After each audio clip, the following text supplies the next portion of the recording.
So part of the engineering that enters into the Minetek sound reduction kits is what we call dual-skinned pipework, dual-skinned exhaust.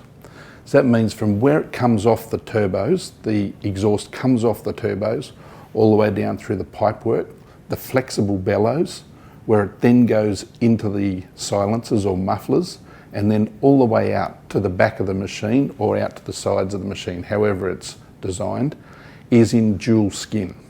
Now that has two aspects to it. Obviously it has the inner skin. It then has an insulation that is both heat proof and also has a sound reduction factor to it as well. Then outside we have another skin. What this does is eliminate a lot of the need for heat blankets and heat proofing.